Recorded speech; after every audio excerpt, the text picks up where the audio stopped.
Padres Hot Tub Show is brought to you by the people who support the Padres Hot Tub Show. Patreon.com/Padres Hot Tub. That's where people on their own have individually decided to join our community, to give somewhere between $5 and $30 a month to receive all the benefits that they get for that from us, and to opt in to a really cool group of folks who love the San Diego Padres and have formed their own little world. Guys, I get so excited when I think about just the evolution of the PHT community over the last 3-4 years.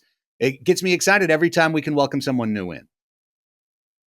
Yeah, for sure. Like, I have been drafting in a fantastical dynasty baseball league for the past 5 days, and I know like 16 people a lot more than I did prior to 5 weeks ago. I know which one of them are backstabbing lizards with cold dead hearts, and I know which ones are suckers to be exploited.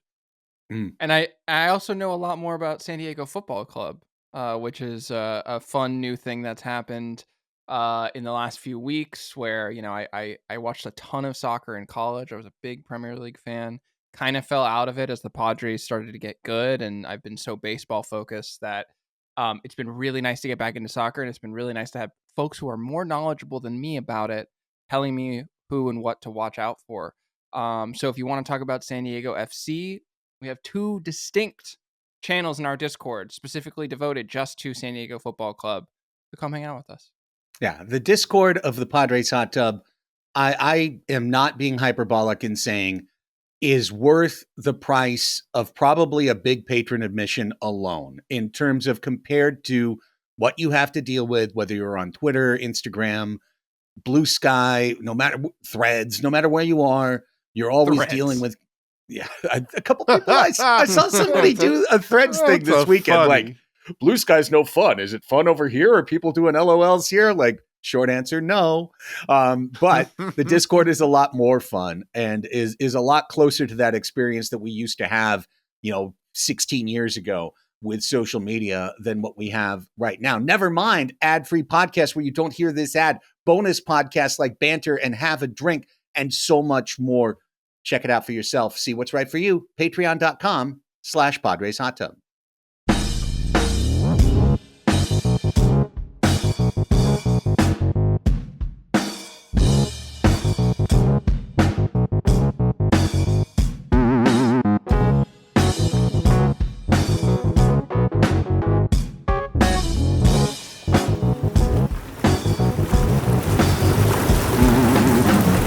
Welcome to the Padres Hot Tub, everybody. It's Greg, it's Chris, it's Rafy, and it's Happy Day. It's the Optimism Show, where everything goes right, and the Padres are singing and dancing and laughing and scratching their way to the playoffs. I think. I can't imagine that either of my cohorts have picked as a best case scenario for the Padres this year something that leaves them short of the promised land. I can't imagine that they have emerged from Doomerville with such predictions. Right? Right. But we'll save that. We'll save that for later. We don't want to spike the content. I just want to make sure. Yeah. Okay. Before we get there, a couple of things really quick. First off, I can't stop in my mind having heard like 2-3 years in a row. You've had so much negativity at the start of the Optimism Show. So we're going to knock out everything really fast and get to all the happies here on the Optimism Show. Let's begin, Chris, by welcoming in a lot of folks who have joined our Patreon community over the course of the last week. Goodness, absolutely. I didn't even pull it up because I have one job. I have one job, Craig, and I didn't even do it. I think it's over longer than the last week because we've seen so many folks increase their levels since the announcement with Annie and Elston. And gosh, guys, if there isn't clearer evidence of just wonderful people jumping in and showing us that we are valued, I couldn't really do it. So I just want to thank you. Thank you very much, B-Town KJ. That is a great name. Luke Kenway. We have so many folks that edit it that it clogged our feed. We have M. McKee 23, Jordan, Brandon, Satan's Blowfish, 510 Fryer, Jimmy 4, JJ Hoffman, John Atkins. Thank you guys very much for jumping in. We very much appreciate you. I love seeing some of the names that I have known for the last 14 months in our YouTube chat over on the radio station, finding their way over here. That's awesome. Thanks to everybody. But hopefully who not supported the that show. voice. None of those usernames were assigned to that voice, right? No, the brain freezing voice. Settle in there, kid. Thanks to all of our new patrons. We appreciate y'all for being here. Hopefully you enjoy the journey as much as we enjoy creating it for you. Also, one last little quick housekeeping note, but if you are a member of our community, or if you were thinking about being a member of our community, the world's biggest fantasy league has 4 more open spots for the last league. Would this be tier G of the ladder league? Tier A, B, C, D, E, F, G? I think F is right. I think F. Yeah, I think it's tier 6. Yeah. Okay. So yeah, the F tier. Please come join the F tier. No, but it's pretty incredible to have a 6-tier promotion relegation restart fantasy league. But that's what we have. It's a real thing. We're trying to fill out that bottom tier, which you can rise out of.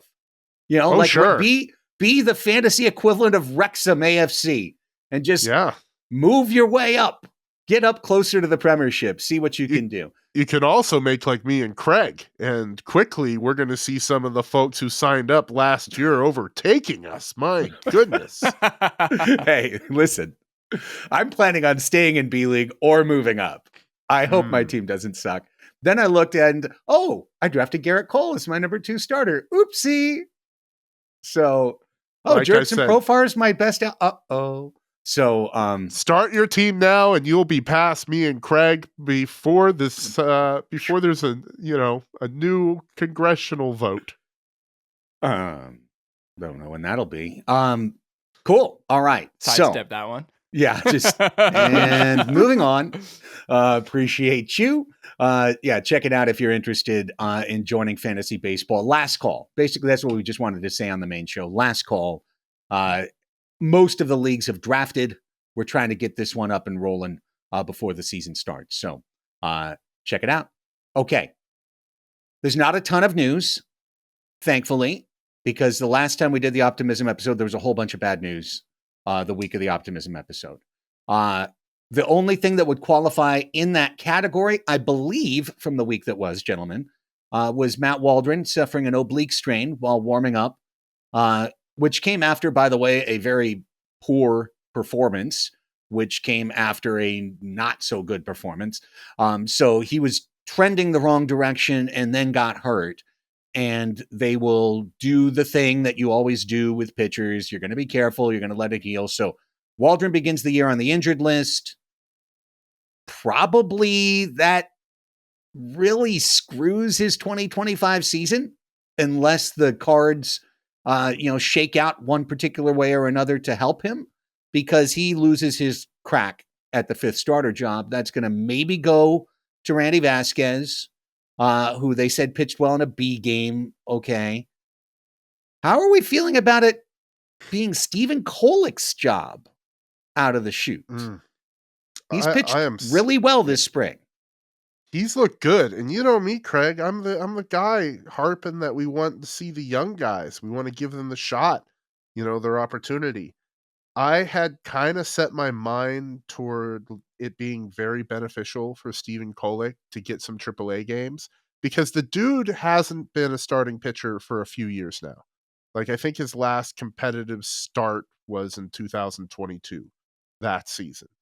And it takes time to develop a regimen just to do it every 5th day, let alone at the major league level. So I know he has experience there. I just kind of wanted him to marry the two over in AAA. That said, he's looked really good. The 5th starter would line up to have their start be Monday in the series opener against the Cleveland Guardians. That's well after the home opener that's well after a lot of the nerves have calmed down. Maybe that's not the worst way for a guy to have his major league debut as a starting pitcher. And the Guardians are a fairly mediocre offense. You know, they have their strengths, but it's not socking the ball out of the stadium. So I'm if that's where it comes to be, I'll be very happy for Stephen Kolek. But Randy Vasquez also has looked really good at times, and he has the experience. He's been there. I don't know. I think at this point, I still want to see Steven open up in AAA. Yeah. Well, and Rafy Kyle Hart's the other option, right? And I guess he throws. We're recording this Sunday afternoon, so by the time you've heard this, he's probably thrown. We don't know how he did. Maybe we'll find out before the show's over. It's not that important a data point to me, but there's that depth that we got so excited about. And by the way, because I felt a movement in the force or something, I just checked the UT website, and they said that Yu Darvish is going to have his start on Tuesday pushed back because of quote unquote fatigue. Although they also say it's not a big deal. Not a big deal. We're 11 days from the home opener. Everything's a big deal at this point. And if Yu Darvish has anything that causes him to miss a couple of starts, now all of a sudden it's Vasquez and Kolek, or it's Vasquez and Hart, or it's Hart and Kolek in the rotation to start the season, Rafy.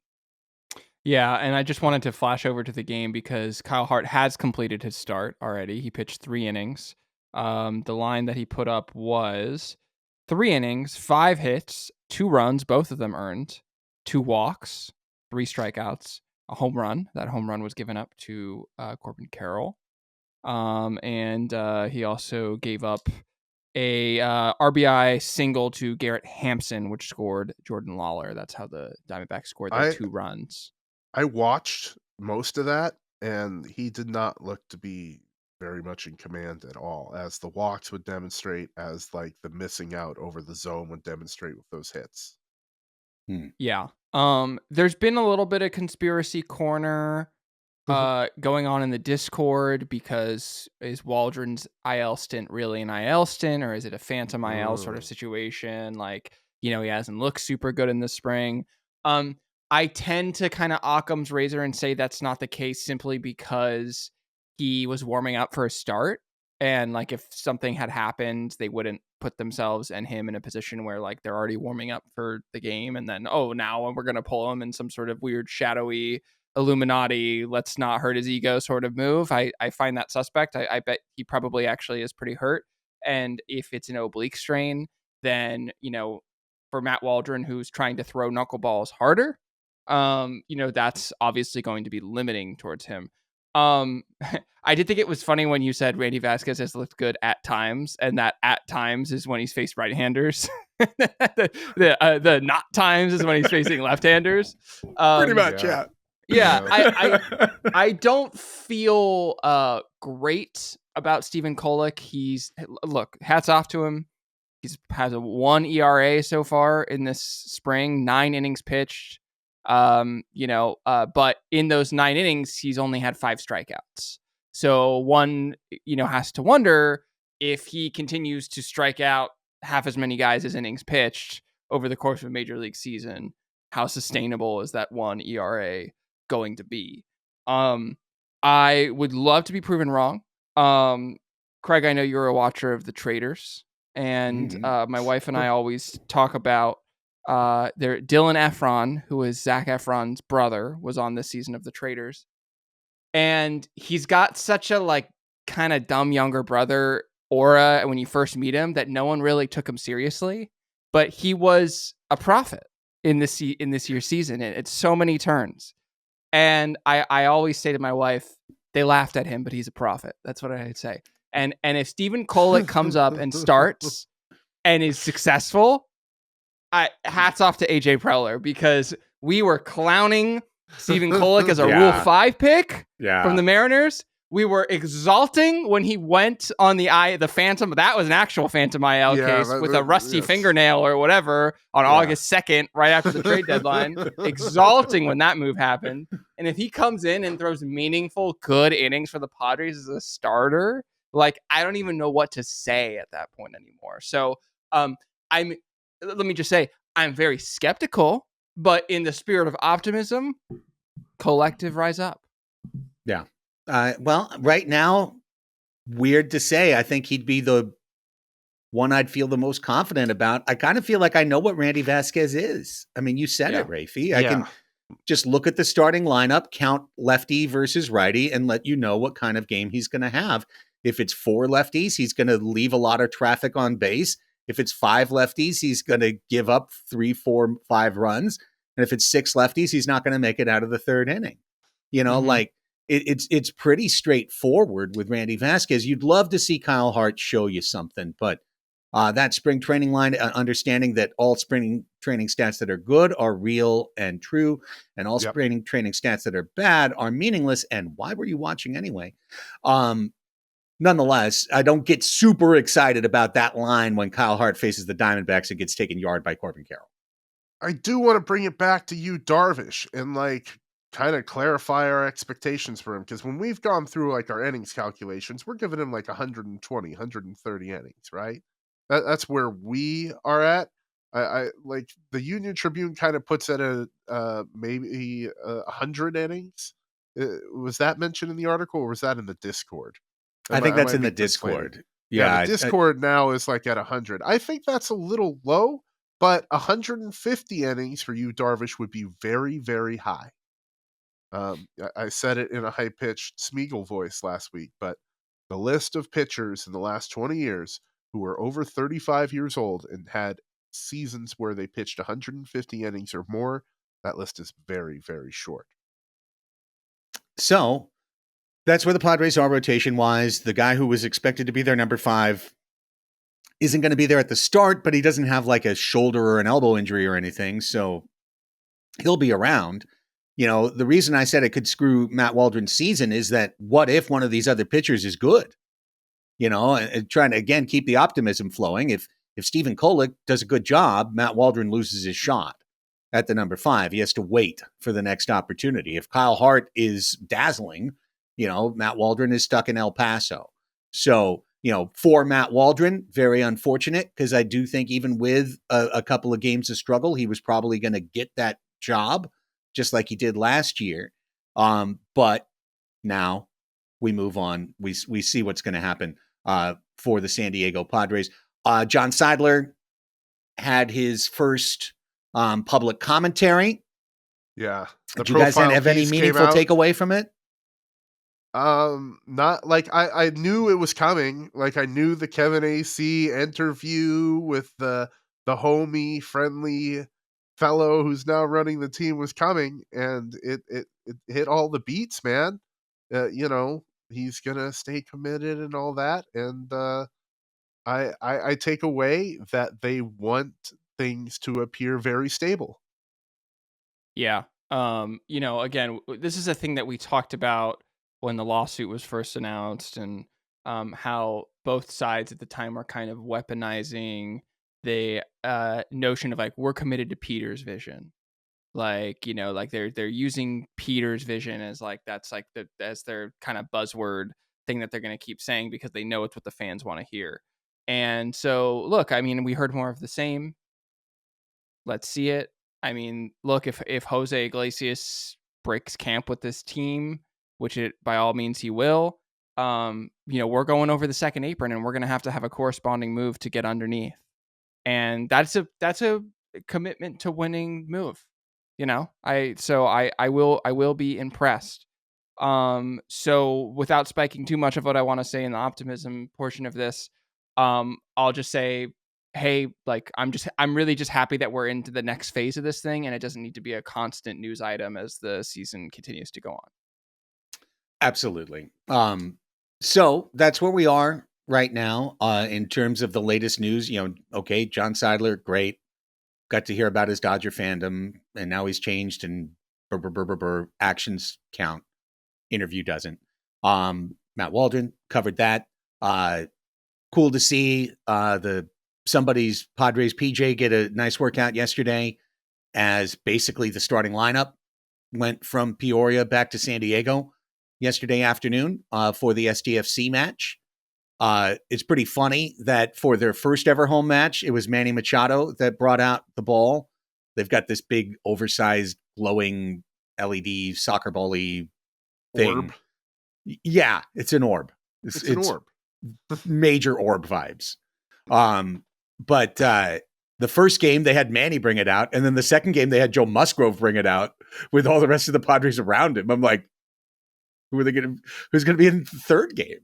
Are we going to go to historic Padres at this point? Like, are you ever going to go to a soccer icon of any sort in San Diego for the giant glowing blue ball? Or is this SDFC's concerted effort to try and get the Padres just to mention them once on social media, which they just acknowledge, just abjectly refuse to do from the Padres social channel. Like one thing in their story, like "Welcome to town, SDFC. This will be deleted in 23 hours, 59 minutes."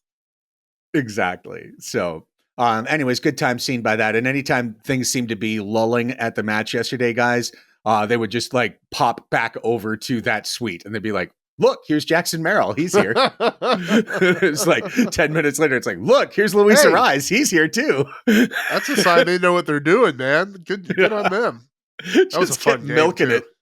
It's pretty funny. Pretty funny. Okay, that's the news of the day so far. And as is our time-honored tradition, at least something negative, multiple negative things broke on the day of the Optimism podcast. So, it's just the way it goes, gang. Yin and yang, and all of that. Can I ask one thing before we move on from that? What do we think of Jason Hayward getting the invite?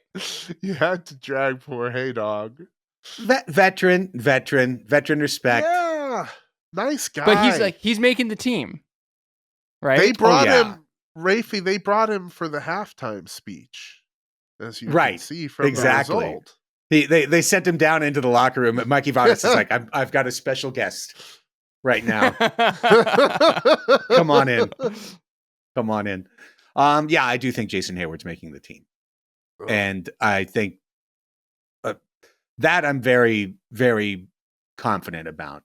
I'm hoping Yuli Gurriel won't make the team, but I do think we're stuck with the Hey Joe platoon until Terso Ornelas forces their hand in some magical way that I would delight to see. Okay. Wipe the board clean. Banish all that negativity from your thoughts. It's time for Optimism. This is part of our, once again, if you just happen to be jumping in, each year for years now, I don't know how many years, we've done this. We've started with a worst case scenario show. We've proceeded to a best case scenario show. That's where we are today. Best case scenario. And then next week, it'll be scenario, not best or worst, just how do we see this year playing out, at which point we will then root for the team to win every game, regardless of what we say for the numbers that we put out there. All right. It's been asked that we reverse this week.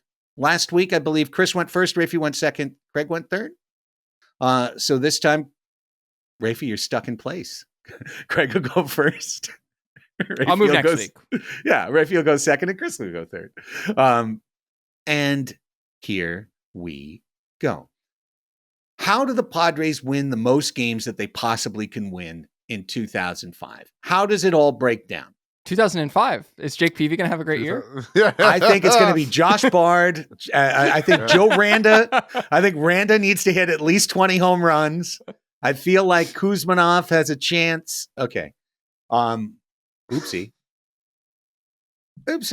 Could you imagine how wonderful it would be just to port back to 2005? As strange as that I'd be sounds. thrilled. Stop. The Khalil Green bobbleheads raining down from the sky. Just port back. Just like, let's just do these last 20 over again. Let's see if we can fix a couple things along the way.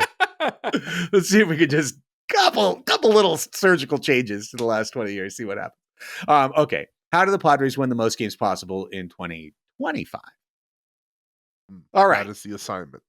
For me, this starts in the outfield. I think for the Padres to win the most games they can possibly win in 2025, Fernando Tatis Jr. has a year where he is a MVP finalist, if not winning. And Jackson Merrill starts the All-Star game. Makes his second straight All-Star game and starts. In other words, he does not Corbin Carroll it. He does not pick your favorite sophomore slump it, but instead moves up into that number 3 spot, embraces walking more, is more selective, is hammering the ball with selective aggression more than ever, is continuing to play a dazzling center field.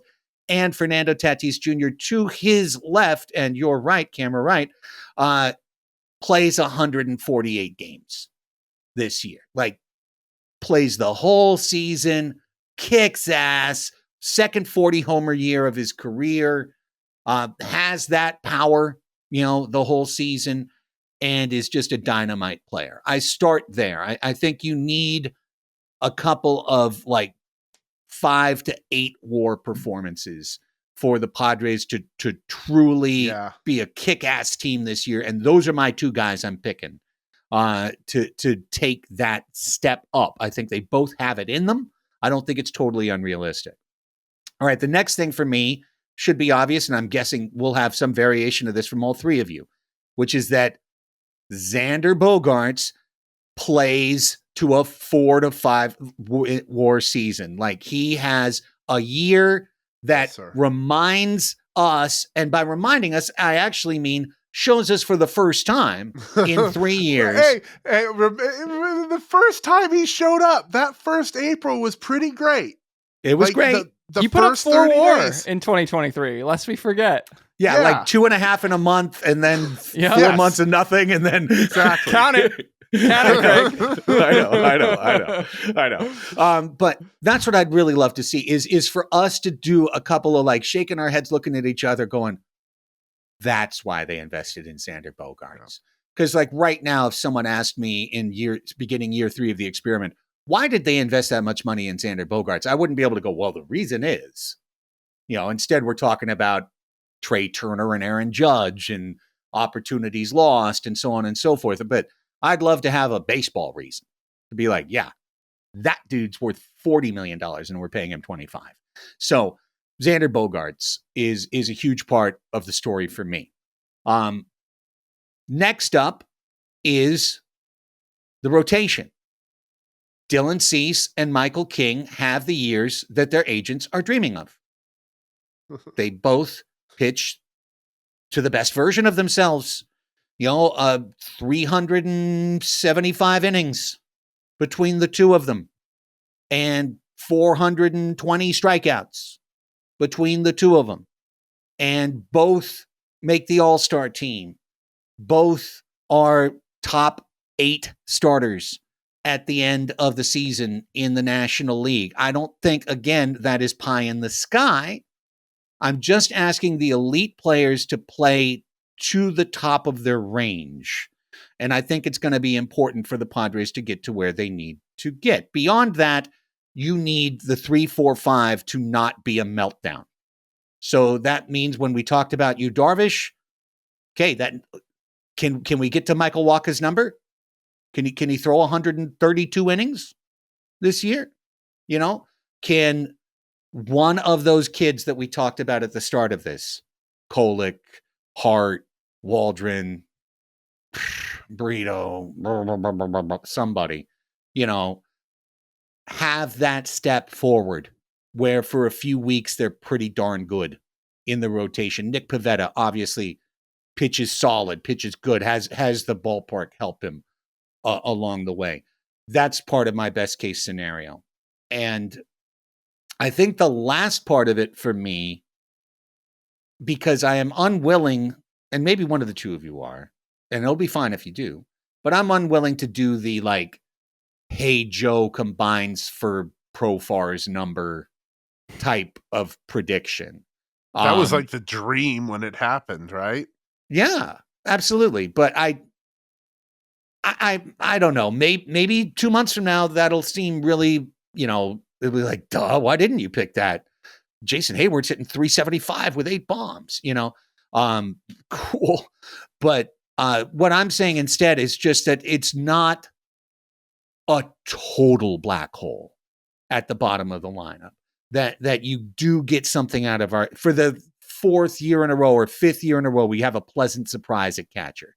Because we really have year after year, right? From Caratini to Sanchez, and obviously through to last year in Higashioka. It's been almost every year that we've had like some pleasant surprise out of the catching position. So is Diaz that pleasant surprise? Is it Campusano? I refuse to go anywhere beyond those two. Did one of the two of them do something decent? Was the Hajo platoon maybe taken over by Ornelas? Did Gavin Sheets check in and they actually opened something up and the kid hits, 228 with 25 homers this year, and actually add some pop to the bottom of the order? They just need to not be bad, because if the rest of what I'm talking about is happening and you've got MVP performances at the top of the order, as long as the bottom of the order just doesn't suck ass, the team should be in good shape. I will throw in, I think any best case scenario involves a 2023 Luis Arraez.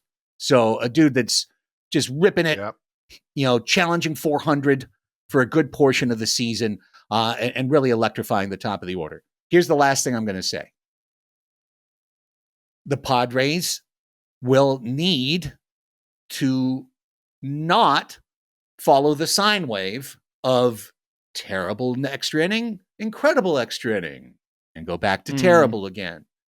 I just need average. I need a good solid 7-6 in extra innings, instead of 13-2 or 2-13, I guess 8-7 then, but or even 7-8. But the one thing that I'm sure we're going to get back to next week is the Padres playing 9-inning games in 2023 and 2024 had almost the same record. And the record drastically changed when it was based on throwing the extra inning results in. So as opposed to the automatic fallback, well, you did so good last year, fall back. If it just was average, I think that would be what we need. And with all of that, with an MVP type year from Tatis, with Merrill starting the All-Star game, with some production out of the bottom of the order, Xander Bogaerts reminds you the kind of player he is. Luis Arraez challenges for 400. The top two starters are about to go get $350 million paydays at the end of their rent-a-seasons that we have. I didn't even mention the bullpen. Maybe one of you guys will skip in there. But I think the Padres could win 95 games. I think that would be the highest I could put the bar. I have a hard time giving them 100-win pace for a lot of reasons. But I think if it all came together and the stars truly starred out, that this team has enough star talent that they could be a 95-win team in Major League Baseball 2025. So that's my best case scenario. 72 was my worst case. My best case is 95. It's great. That's great. You covered a lot of what I was going to cover, so I'll try not to repeat myself too much. But look, I started in the exact same spot as you. I said you'd have Tatis and Merrill, throwing in performances that, are career defining for both of them. I put Tatis wins NL MVP. That, of course, would implicate that Shohei Ohtani does not have the year that he seems destined to have. So we're going to talk a little bit about some things that are out of our control at the end of my little share. But that would be the first thing, is not only does Tatis have an amazing year, but Shohei's shaky when he returns back to the mound, and he's merely mortal at the plate, and yada yada yada. Okay, I put Jackson Merrill gets top 5 MVP votes. I really liked your starting the All-Star game, one, but I think for this team to reach its heights, those guys need to be lockstep. The other thing that I said, by the way, is this is very specific for Jackson Merrill. Jackson Merrill has a walk rate over 9%. Okay. So Jackson Merrill, it should be known, league average walk rate is 8.2%. Okay. So what I'm asking for is slightly above average from Jackson Merrill in terms of his walk rate. The league walk rate last year was, just give me 1 second, 8.2%. Oh, Jackson Merrill's walk rate is what I was going to look for. Jackson Merrill's walk rate last year was 4.9%. He's projected to have a 5.9% walk rate. If he gets it up to 9, good things are going to happen. Okay, moving down the list. Let me ask a question of both of you. How many home runs do you think Manny Machado had hit in his career high season with the Padres? What's the most amount of home runs he's hit in a single season with the Padres? Oh, no, 33? I would think it's like 38. Okay, the answer is 32. So, which is surprising. And so what I wrote is that he hits 33 or more home runs this season. I'm not saying he blows the doors off and hits 40. I'm saying he sets his Padres career high in home runs. We, in our 180 home run equation that we've done, we were like, well, Manny and Tatis, they're 70. It's like, you know, you need Manny to do a lot of that if it's going to work out. So that's there. Of course, it should be said, all three of the above players remain healthy and are playing throughout the season. I also put down Xander puts up 4 WAR. I said a 120 WRC plus with league average defense at shortstop. That would probably be more than 4 WAR, just for what it's worth. But I think that if he puts up league average defense at shortstop, which I think he's capable of doing, and has a markedly above average season at the plate, that would obviously be incredible. Here's an important thing. The team plays extreme platoons. I don't know if that's going to happen, but for the best version of this team to work out, it's Jake Cronenworth facing righties and playing second base, and Jose Iglesias facing lefties and playing second base. It's the same thing in left field, obviously. That's the way it's designed. Ideally, we would have something like that in DH as well. You know, whether that's a Tirso-Eggy combination or something like that remains to be seen. Luis Ariz wins a 4th consecutive batting title, hits 330, and this is very important. Has an ISO. ISO is a stats isolated power. It is slug minus batting average. So typically for your power hitters, you know, your Kyle Schwarbers, your Joey Gallos, et cetera, your high slug, low average guys, you'd have a ISO of 200 or above. All that Luis Ariz needs to do is have an ISO over 100. In all of his best seasons, he clears 100. Last year, he did not. Okay? Yeah. So I think that's reasonable. Luis Campusano finally hits, so much so that he forces his bat into the lineup despite his defense, which even in my optimistic take is not good. Okay? So if he puts up a 115 WRC plus, which he is more projected, like, you know, when he was a prospect, that is exactly what he was projected to be putting up eventually while playing so-so defense. If he does that, that's great. In my wildest dreams, Jason Hayward and Connor Joe combined put up a 100 WRC plus. They are league average in left field. If they do that and all the other shit happens, we're in business. Yeah, that's great. Yeah. Pitchers, I said Dylan Cease wins the NL Cy Young Award in a historic walk year, obviously. Michael King remains healthy, pitches 180 innings or more, and a la Joe Musgrove, announces midway through the season an extension to remain in San Diego. Okay? Now you're just spinning the hits. I like it. I know. Yu Darvish, I'm not even going to make a stat prediction. If he pitches 150 innings or more, optimistic take. Huge. All right?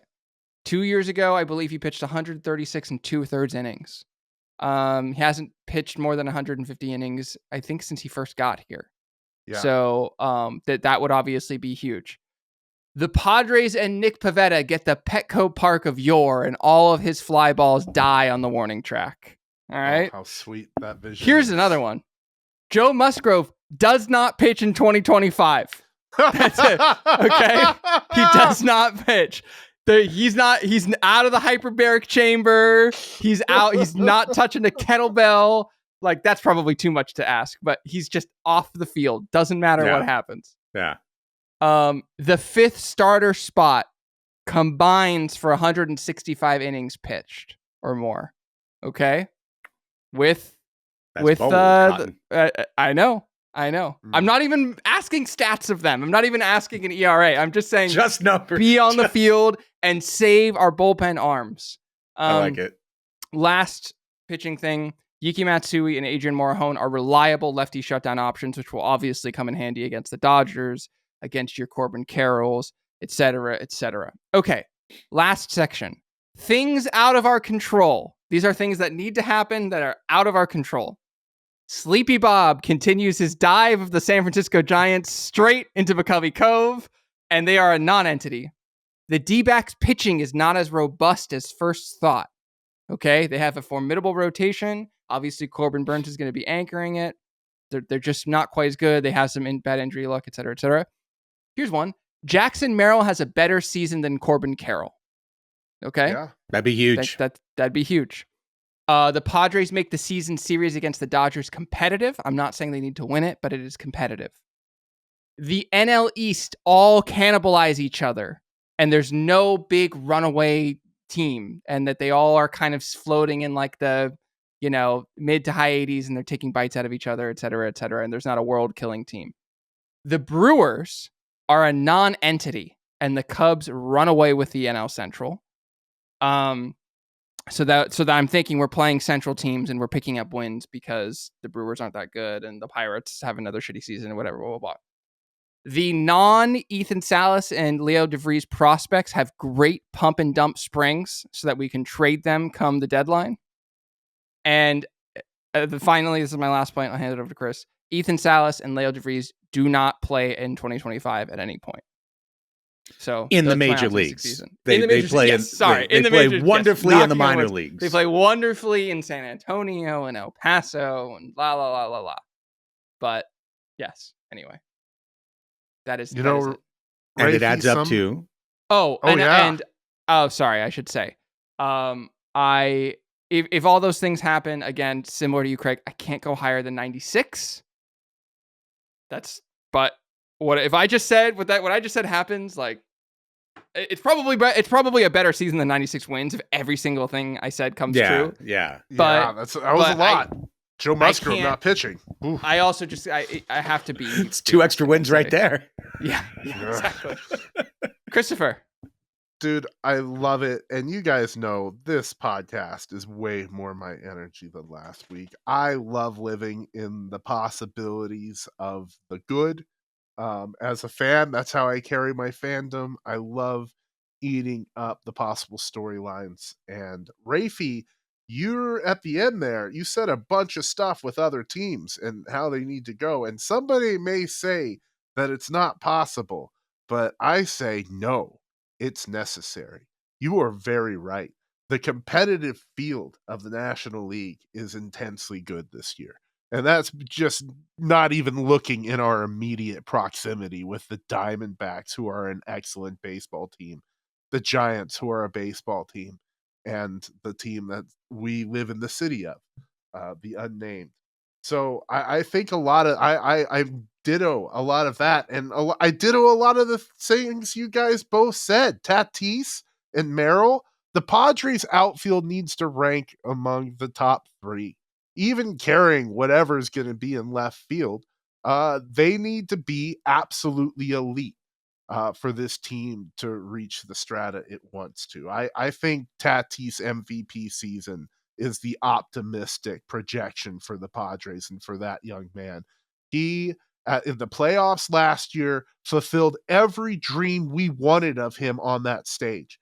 The Padres' failure in that series was not his fault.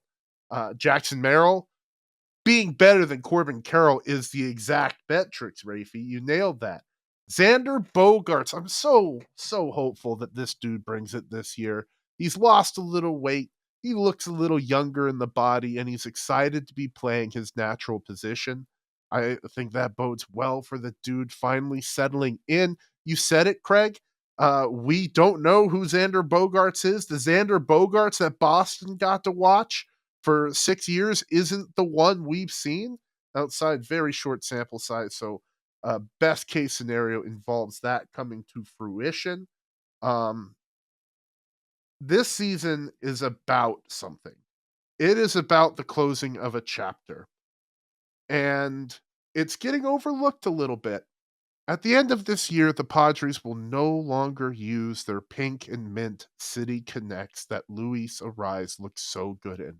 We have seen some of the most exciting, thrilling Padres baseball, not necessarily in those uniforms because they only wear them here and there, but from when those came into existence, I want to say it was January 2022, like a few weeks before we got Juan Soto, we have been along for a thrilling ride of a team committed to winning and just as exciting baseball as anybody will get to see in their lifetime. So those uniforms are going to go away this year. Like, the guys that we have connected to that era, you know, a lot of them are gone, like Jurickson Profar, Juan Soto. It's going to be the closing of a chapter and the starting of a new one.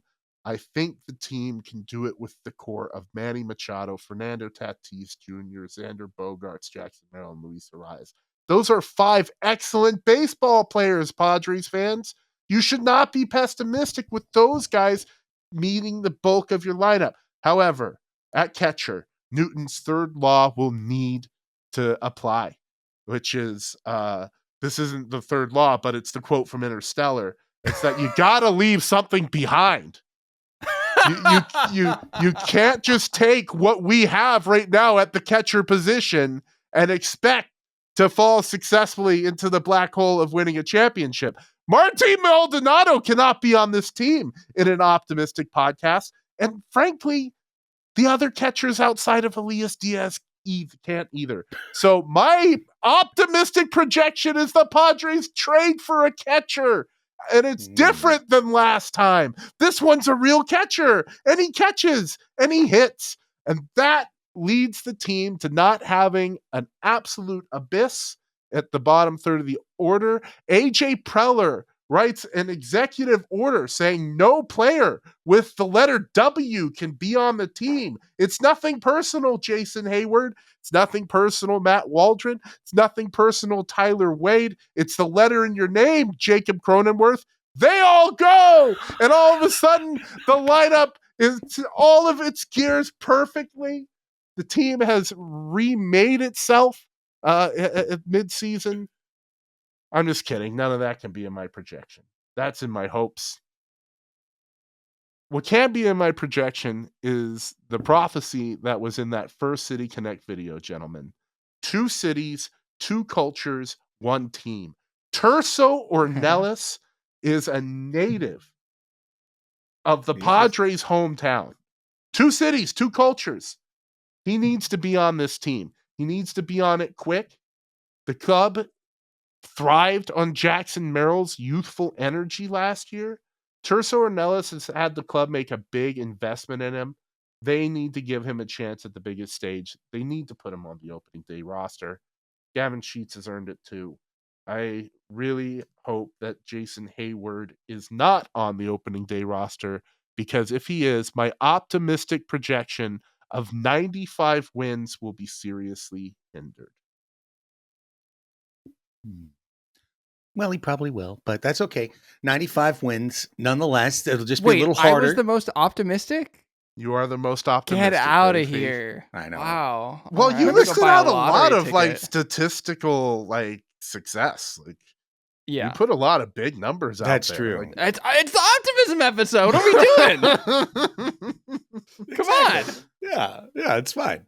All right, Wow. so once again, I feel like maybe just 3 years of us doing this together, we're starting to understand the assignment more and more. Our bands have narrowed dramatically. So Craig, do you think I am not going to say next week that my prediction is that the Padres will win 95 games? Oh, I just think we have to wait and find out. That's the drama for next week, is what Wacky Thing Chris will do with this third prediction. But our low band went from 72 to 76 wins, and our upper band is constricted to between 95 and 96 wins. Now, I will remind the audience before we leave that last year our upper band was 91 or 92. That's Whatever where Yeah, I think you said 91. I remember it was all low 90s. And I just remember that my actual projection was my positive projection. Right. It was. And it was 92. And you were wrong. because they won 93.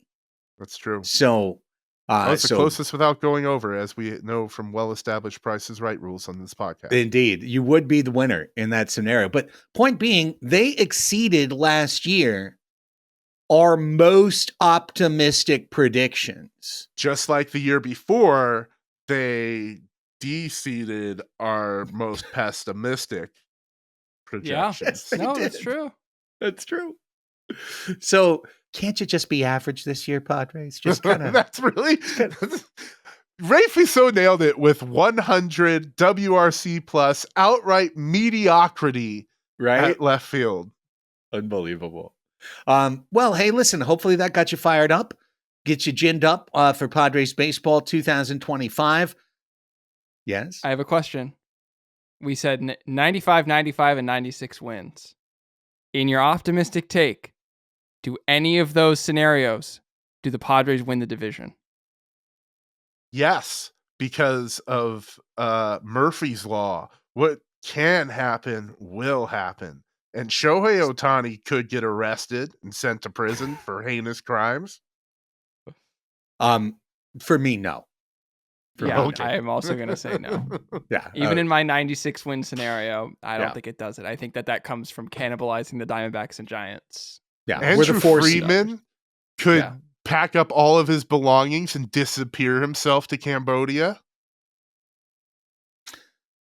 No, we're going to, even in the best case scenario, we finish with the 4 seed, we host the wild card round, and then we play the fucking Dodgers. Like, just, even in the best case scenario, there they loom. We've seen too much shit, man.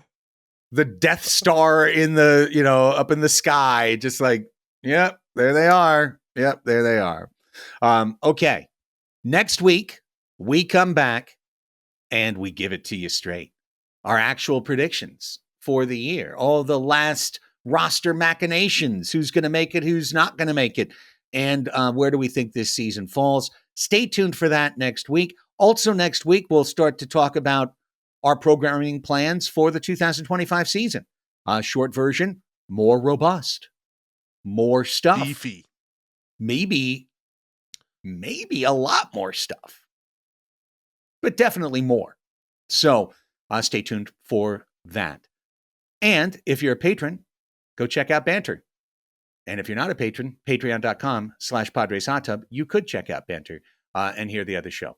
Until then, and until next week, for Chris Reed, Rafy Cantor, I'm Craig Elston. Thank you so much for tuning in. This has been the Optimism Show. Go Padres.